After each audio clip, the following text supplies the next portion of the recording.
What about the bow and arrow perspective? Well, when you hunt with a bow, you just get so much more up close to the animals. You can't just get it from 600 yards away. You actually have to sneak in within 30 or so yards. And when you do that, the experiences you have are just, they're way more dragged out. So, your heart's beating longer. You have to control your nerves longer. More often than not, it doesn't go your way and the thing gets away. And, you've been hiking around in the woods for a week and then your opportunity arises and floats away. You're like, no.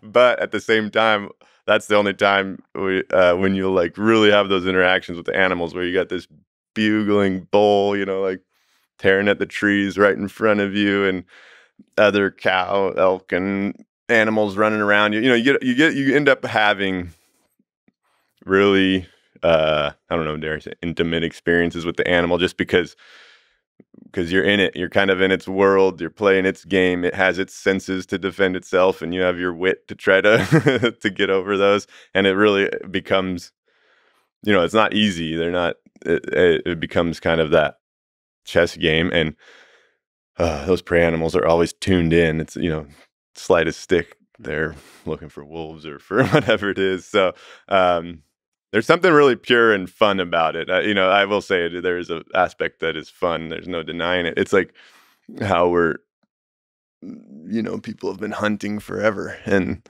I think it speaks to that part of us somehow. And I think our bow hunting is probably the most pure form of it, and that you get those experiences more often than with a rifle. So I don't know. I enjoy it a lot, and the way they do regulations and such. Kind of the best times to hunt are usually allowed for bow because they're trying to, keep it fair for the animal and such. So the close distance makes you more in touch with sort of the natural way of the predator and prey. And you're one of the predators. Mm-hmm.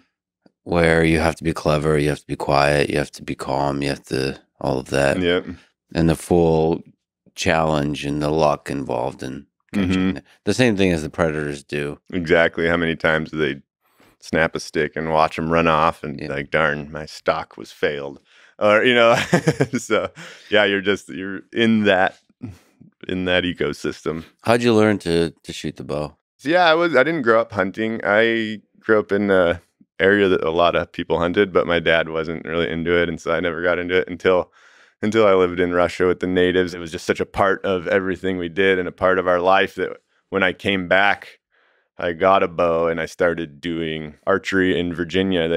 It was a pretty easy way to hunt because the deer were overpopulated and you could get these urban archery permits. So you'd go out and, every couple days you'd have an opportunity to shoot a deer that they needed population control. And so there were a lot of them, and it gave you a lot of opportunities to learn quickly. So that's what got me into it. And then I found I really enjoyed it. Do you practice with the target also, or just practice out hunting? Oh no, I would definitely practice with a target a lot. You kind of have an obligation to do your best because you don't want to be flinging arrows into like the leg of an animal. And it's a cool way, honestly, to provide quality meat for the family. It's all raised naturally and wild and free until you bring it home into the freezer. So